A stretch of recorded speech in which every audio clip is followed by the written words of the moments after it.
It's time for an informal video, which just means I could be more lazy with the production than I usually am. Consider it a bonus. Greetings everyone. Sorry about the super sketchy camera work. I literally just have my cell phone clamped to my desk here and I'm leaning way back because of the aperture. But anyways, this is just a preview of the live stream that's scheduled for this weekend. It's Saturday, 2 o'clock Eastern Time, USA. I just wanted to put this out just so you can kind of know what to expect, so you think, do I want to tune into this or not? Because it isn't something that's cut and dry like, oh, I got a, Creality printer I'm going to put together or something like that.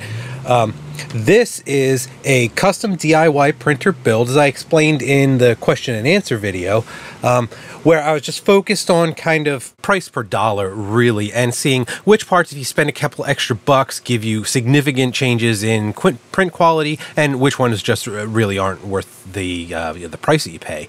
And there are a whole lot of these kind of experimental DIY printer designs, especially like cantilever stuff that's pretty easy to put together, that you see popping up all the time these days, and I think that's absolutely great. I'm glad that there's been such an explosion lately in this type of stuff. I can't wait until like a lot of the firmware and hardware for 32-bit and that type of stuff gets worked out so that we can see even more.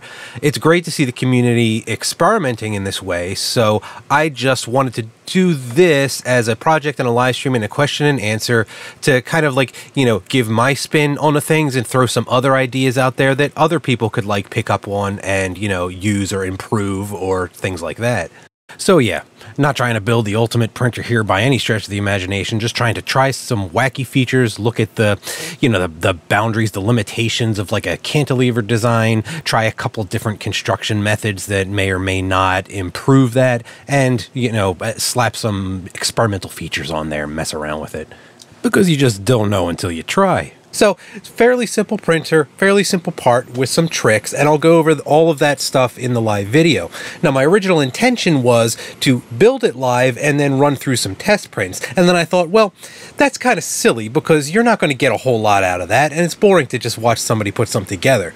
So it's going to be more of like a live interactive conversation type thing where I go through some of the things that I tried out, what worked and what didn't work, and you can ask me questions about that as we go along.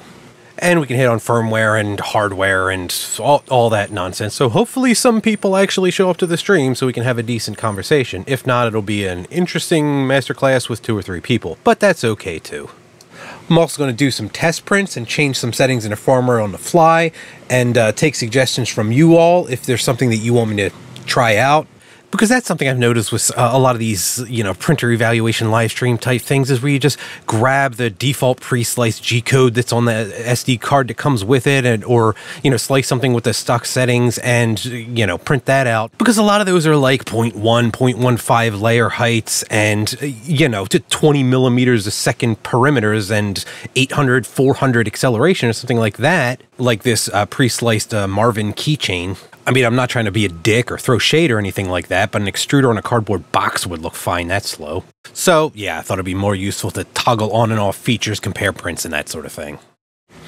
And I thought that would be much more beneficial because I could talk more about, after building the thing and trying to tune it in, like, what were the successes and failures and that sort of thing, because I think it's important for a tech channel type of a thing. Oh, my hat's sliding backwards. It's important to keep your hat from sliding backwards. No, it's important to show your failings as well as your successes. And overall, I would say this worked out pretty well. But there's things that, because of parts and because of firmware and because of design and things like that, that just didn't work out the way that I would have liked. So we'll go over all of that and we can learn from it together. And I know I've been absent for the last couple weeks because I've been doing all of this stuff, and I'm sorry for that. So I thought I would, as a value add for this video, just go over some of like the testing methodology and that type of thing that I use for tweaking things in or testing particular features. But a lot of this is not trailblazing anything, but I thought it would be useful so you can see what I actually used to get to this point where I can go to the live stream, and it might give you some, fresh ideas for dialing your own stuff. Then I'll show you a couple sample prints from the machine, tell you about the goals and the settings and that sort of stuff, and we can get more into it this weekend. Now, for those of you who can't tune in, that's fine. I'll put the entire stream up on the channel so you can see it, and I'll also do shorter edited versions.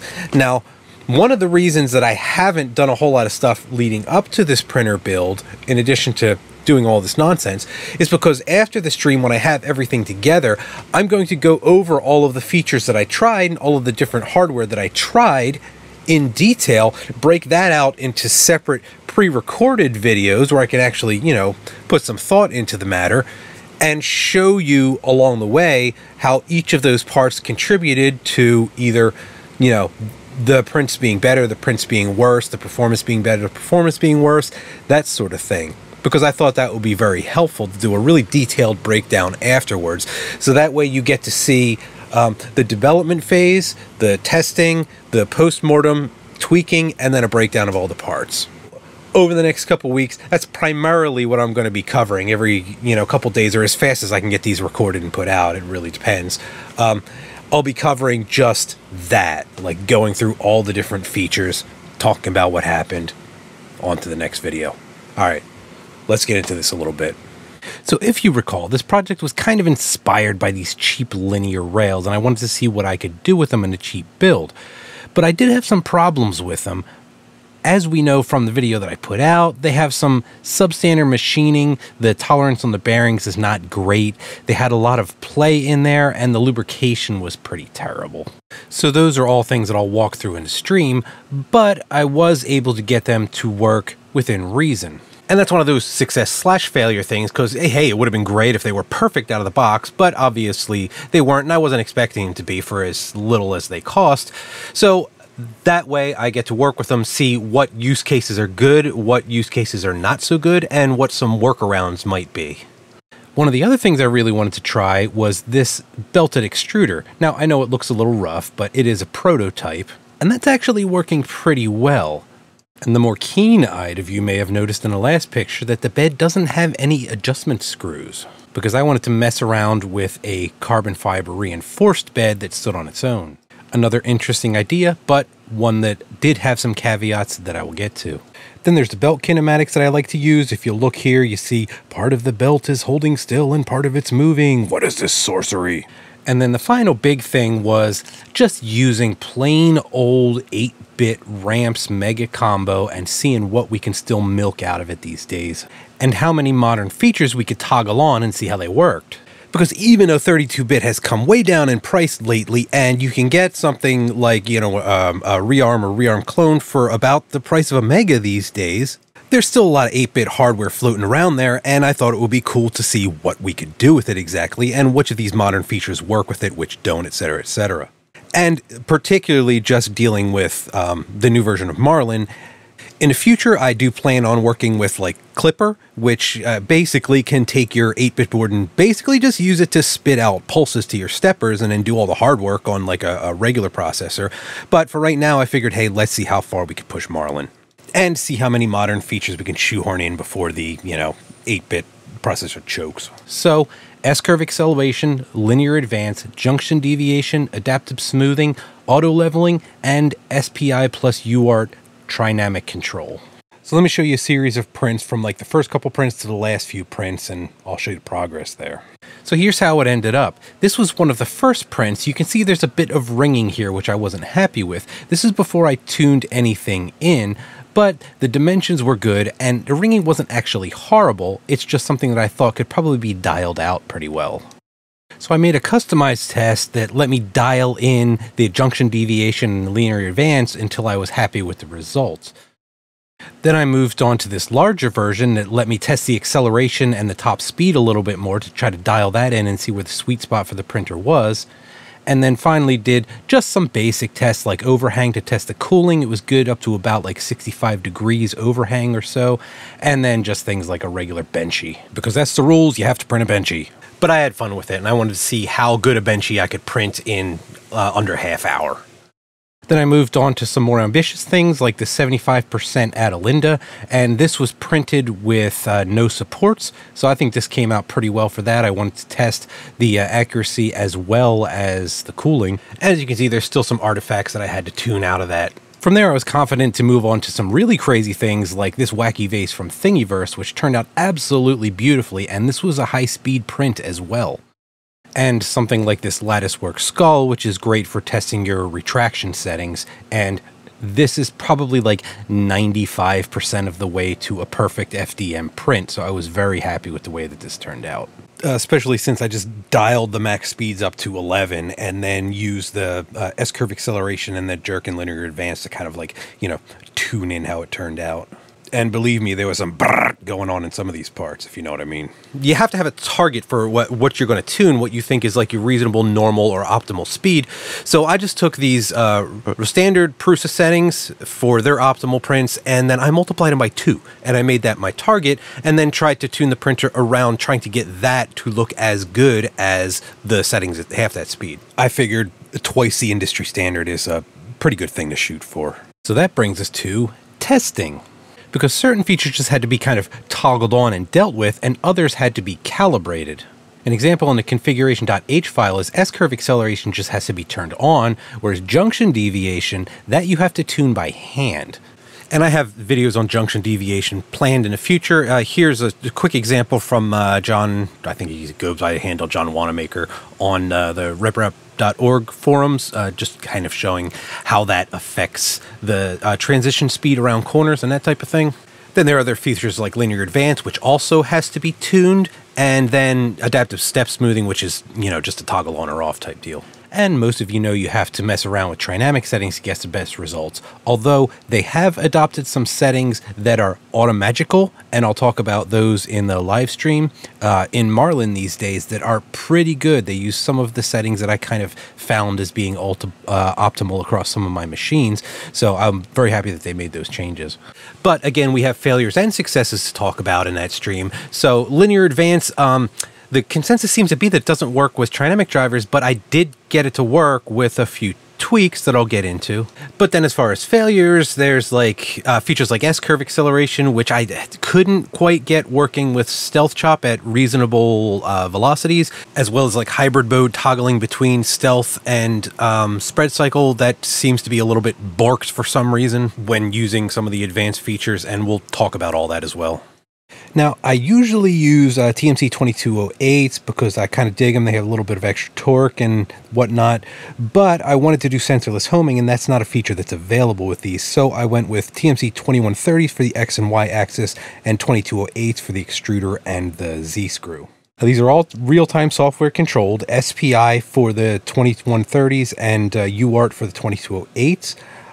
These are going to be run in different step modes for each of them.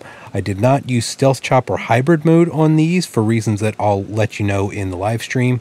And for my testing, I ran the X and Y axis in quarter stepping with the micro plier interpolation to keep the noise down as much as possible and smooth things out, while keeping the pulse rate low so that we're not overwhelming our 8-bit processor. And again, in the stream, I'll hit on the trade-offs of using, you know, lower step rates, higher step rates, and that type of thing.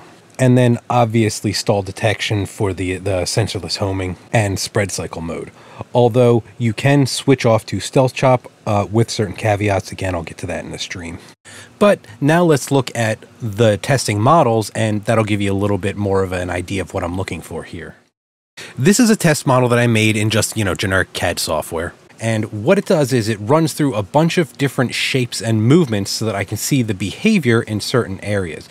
Now, if you look right here, this is to tune in the junction deviation. So each of these layers is sliced and rounded on the top half and has sharp edges on the bottom half. So we have the curvy section. We have this section right here that has some very acute angles. We have a ringing section right here, so we can watch for ripple.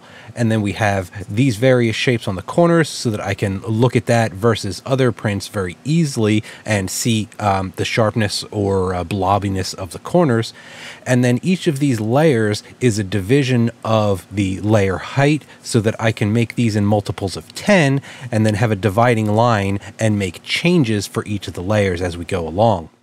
And the reason for that is, even though I'm going to print these just as a shell, using something like the stock slice settings of just like your Prusa MK3, it's going to take over 10 minutes per print. Oh yeah, and there's a time-saving testing tip for you. No sense in printing infill and all that kind of stuff if you're just printing surface anomalies. You can just go into Cura, type in surface in the search bar, change your surface mode to surface, and it'll only print you an outer shell if you're using a solid model. So breaking up into layers lets you compare them to each other while running through an entire print and changing the settings for each of the sections. Pretty simple. And that can be done through Pronterface or whatever interface you're using. It could be done from the control panel on the printer, or it could be done in the slicing software, either manually or using an automated Python script, which we'll get into. Although doing the entire print at once does give you some valuable information. So if you look right here, this was the entire print just with the outer shell, printed at the IK Mark III fast settings, and that took 8 minutes and 25 seconds, whereas if I multiplied those by 2, it took it down to 6 minutes and 47 seconds. The fact that that wasn't shaved in half tells me that we're running into some limitations with dwelling on the corners and acceleration with respect to that model, and also that some of the advanced features may be slowing down the print a little bit. Moving on from there, I set the speed to 100 across the board just to see the difference between just the top speed, to see if we were limitation or jerk / junction deviation limited in some places. And we did actually manage to shave a minute off of that. But then when I moved up the max speed only from 100 to 200, we only managed to shave 15 seconds off the print.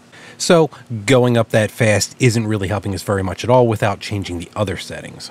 And I also learned a couple things about how slicers interact with the advanced features, because Cura limited this to layer times. I had it set to 1 second layer times, but it seems that for some reason, some of the Marlin features, they still think you're printing at the higher speed, and it lowers the quality of the print, even though you're only shaving like 15 seconds off of it. So that provided another note to add for future investigations.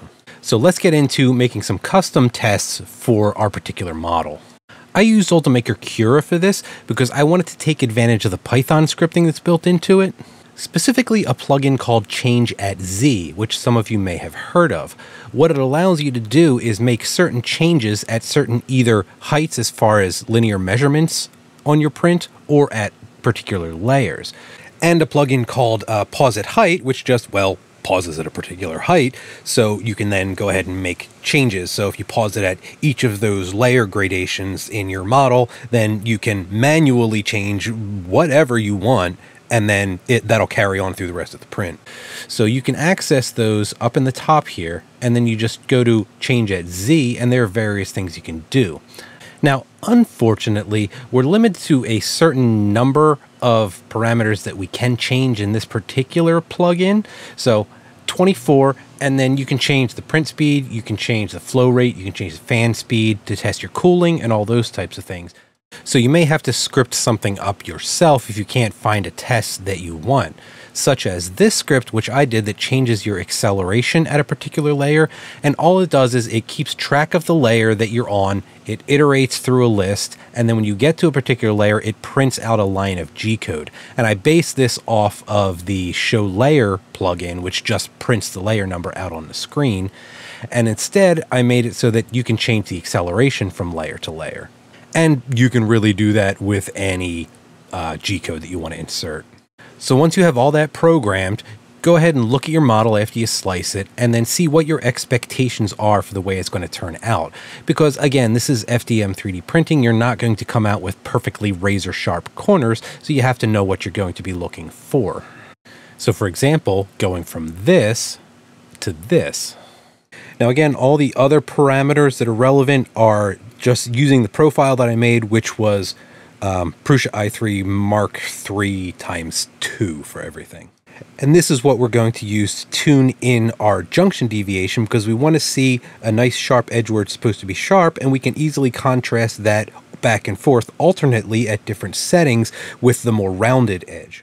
All the other little tests that are built in are going from a round surface to see if there's ringing on a curved surface. And as you can see right here, there's no ringing at all, no ripple. And then coming out of a concave surface, you usually see ripples there as well, so we want to make sure we get rid of those. And then again, tuning the junction deviation on the corner just to make sure we don't get rippling there or bulging corners, etc., etc. But once you have a baseline of what a decent print is at a decent speed, time to make it suck! Because even though it's very important to set yourself up with profiles that you know are predictable for certain types of prints and storing those away, and knowing that those are going to be reliable at your particular operating point, we're not just looking for good profiles, we're looking for what the limits are of a particular, very much not off-the-shelf printer. So now it's time to crank things up, move things around, do things that don't make sense, and see where we land. And I'll show you why that's valuable. Now this right here was printed at 200 millimeters a second with 4K acceleration and layer time dialed down to 1 second. And as you can see, it looks like utter crap. We have some serious problems with either our settings or our extrusion or something like that, but before we tweak any of that, we've learned a whole lot of valuable things doing that type of extreme test. We can see that we have no layer shifts, which is very impressive at that speed with trinamic drivers not maxing out the current. That means that the kind of unique kinematics design is working well, and we have chosen decent enough motors for ourselves. We also had no clicking from the extruder and no crazy blobs or inconsistent extrusion, so we know that's working very well. We also have very good bed adhesion. With only a couple of loops around, we didn't manage to knock it off of the bed.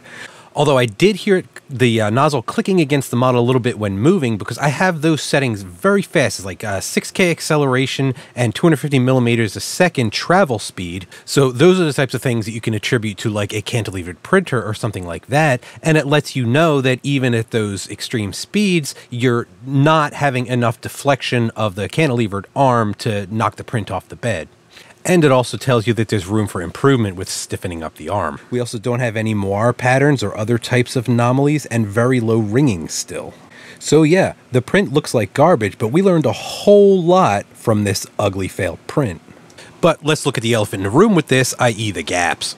So it doesn't take an expert to see that our problem here is massive under extrusion. Now, although there was no anomalous behavior that I could detect from the extruder, we need to see if it can keep up. So this is a great way that we can use our Cura plugins like Change It Z and make our particular settings at our layers. And I'm just going to be changing the flow rate 25% at each layer.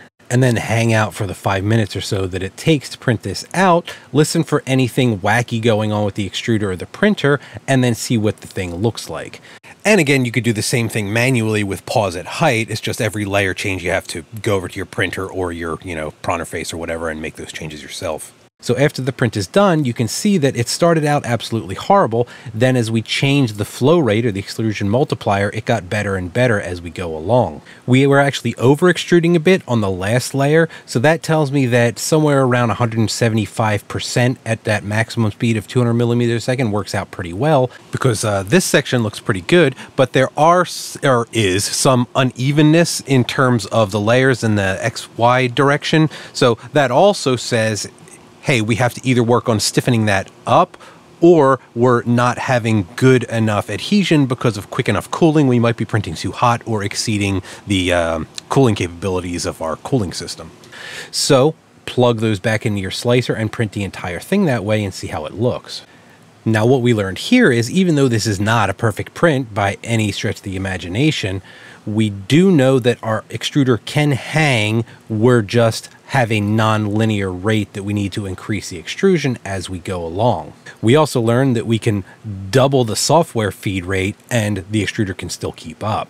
Now, I'm not personally tuning for those high speeds. I mean, you can if you want to always print at those speeds, but you're always going to have these little anomalies like this, especially in a cantilevered printer. You can see even though extruder doesn't keep up, we still have to go back and probably recalibrate our linear advance and recalibrate our junction deviation at that particular speed. I also learned that that meant there was enough play in the cheap linear rails that I had to do something about that, and to do some other tests to see where they're appropriate, where they're not, and where they might need a little bit of help. So then there's a question of, since we have that information, where is it that we're losing that plastic? Where is it that we're losing that linear feed through the extruder? Is it slippage? Is it hitting our flow limit? Are we losing it in the corners? Is it an acceleration issue? Well, we're pushing a lot of plastic through here, and maybe even though we have a volcano nozzle, we're not printing hot enough to really keep that filament liquid or get it as liquefied as needed to extrude. PLA kind of falls off a ledge as far as once you hit like 215, 220, 225, it starts getting very liquid in comparison to the amount of heat that you're putting into it. So you can make your extruder's life a whole lot easier if you're printing faster. The problem then is that you have both the liquid nature of that filament being flung around corners at high speed, and you have to be able to cool it down fast enough that it adheres to the layer before it without it being stretched and pulled like we can see right here on these ridges. Then there's a matter of how much plastic we can push through our extruder. Now, I'm going to do a series on extruders and all the math that goes into it, but we measure throughput in millimeters cubed, or millimeters cubed a second, and that's going to tell us what the throughput of our extruder is. Now, I know from the Volcano on my testbed printer that I can do over 30 millimeters cubed a second without running into any problems, and this one has a much higher wattage cartridge than that one does, so I should be able to do more. But even the worst setup or worst equipped Volcano can do like 25 millimeters cubed a second without really breaking a sweat. So I'm going to go ahead and plug these numbers into this spreadsheet that I totally stole from somebody online, and I will try to dig up the link and put it below in the video description, because people deserve credit for their hard work. But if you go through here and we plug in our 0.4 millimeter nozzle, it's going to tell us our extrusion width, which is 48, that's what I'm using, and the layer height is 0.24, and our maximum speed we were reaching is 200 millimeters a second. That tells us that we're right above 20 millimeters cubed a second, and again, like I said, I know that we can do over 30, which is why I had that programmed in there, so we should be good.